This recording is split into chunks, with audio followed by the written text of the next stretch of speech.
It is 7 a.m. The alarm rings. You drag your feet across the floor. You can't think. You can't speak. You are biologically useless.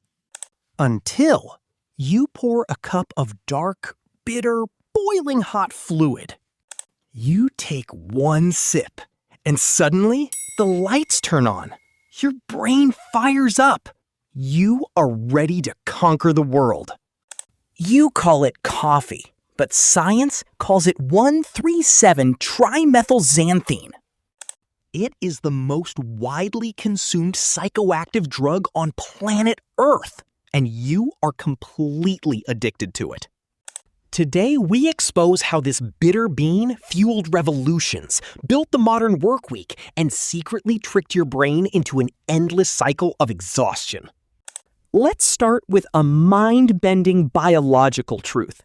The coffee plant did not create caffeine to help you wake up. It created caffeine as a toxic, paralyzing weapon. It is literally nature's pesticide. But human brains are so massive that a dose of bug-paralyzing poison just gives us a nice little buzz. The first people to truly harness this magic were Sufi monks in 15th century Yemen.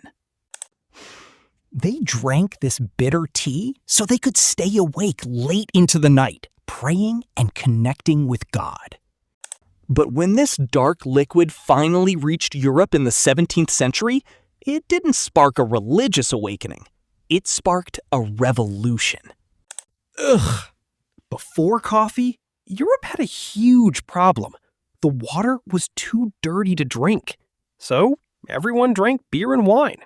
All day. For centuries, the entire European population was basically mildly drunk from morning until night. Then, coffee houses opened. Suddenly, people swapped alcohol for a brain-stimulating neuroenhancer. The great sobering happened. People's minds became terrifyingly sharp. Coffee houses became the internet of the 17th century. Men gathered to drink this black fuel, read news, and debate ideas. The Enlightenment was fueled by coffee. The French Revolution was planned in coffee houses. Even the modern insurance industry started in a coffee house owned by a man named Edward Lloyd. Yes, Lloyd's of London. But as Europe became addicted to this dark fluid, there was a massive geopolitical problem. They didn't control the supply. The Ottoman Empire and Yemen had a strict, absolute monopoly.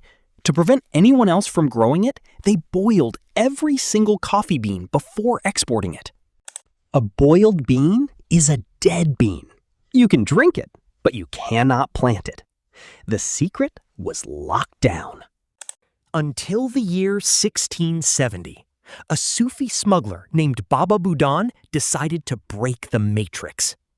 He strapped exactly 7 raw, unboiled coffee beans to his chest, hid them under his robes, and smuggled them out of the Middle East into India.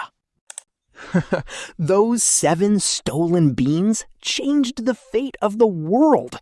Soon, the Dutch stole a plant and brought it to Java in Indonesia. The French stole a clipping and took it to the Caribbean. And this is where the story gets incredibly dark. Europeans realized coffee grew perfectly in tropical climates, but it required brutal, intensive labor. Just like sugar, the global coffee empire was built on the backs of enslaved humans. In Brazil and the Caribbean, millions were forced to harvest the bitter bean. The drink that fueled the European Enlightenment, the drink of freedom and philosophy, was entirely funded by human bondage. But as the Industrial Revolution arrived, the factory owners needed a way to keep tired humans working 12-hour shifts. They gave workers coffee breaks, not to be nice, but to drug them back into productivity. But here is the most terrifying secret about coffee. It is a biological liar. It does not actually give you energy. From the moment you wake up, your brain produces a chemical called adenosine. Adenosine's only job is to tell you that you are tired. The more blocks pile up, the sleepier you feel. Caffeine molecules have the exact same shape as adenosine. When you drink coffee, caffeine rushes in and blocks the slots. The caffeine doesn't create energy. It just puts a blindfold on your brain so you can't feel the exhaustion. While you work, the real exhaustion, the adenosine, keeps building up in the background, waiting in the shadows. And when the caffeine finally wears off, the blindfold drops. The entire mountain of exhaustion crushes you all at once. This is the infamous afternoon crash. And what do you do to fix it? You drink another cup. The Matrix traps you again. But wait, it gets worse. Your brain is a highly advanced survival machine. It doesn't like being tricked. When you drink coffee every day, your brain realizes the exhaustion signals, the adenosine, are being blocked. So what does your brain do? It literally mutates. It builds new receptors, extra slots for the exhaustion to enter. Now you have twice as many receptors. This is called tolerance. 1 cup of coffee doesn't work anymore. You need 2 cups just to block the new slots. If you don't drink it, you don't just feel tired. You feel massive, crushing withdrawal headaches. You are no longer drinking coffee to get extra energy.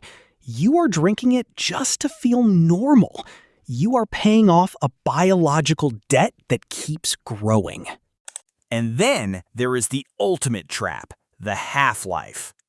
Caffeine has a half-life of about 6 hours. This means if you drink a cup of coffee at 4 p.m., by 10 p.m., half of that caffeine is still physically inside your brain, actively fighting your sleep chemicals. You might fall asleep, but it is a fake sleep. The caffeine prevents your brain from entering deep, restorative REM sleep. You wake up the next morning feeling like you were hit by a truck. And what is the first thing you do? You crawl to the kitchen and pour another cup of the dark fluid.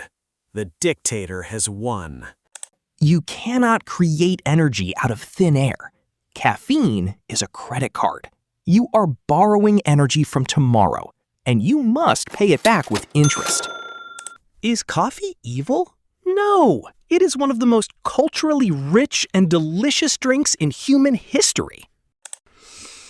But when we use it to mask our exhaustion, when we use it to survive toxic work cultures, we become slaves to the bitter bean.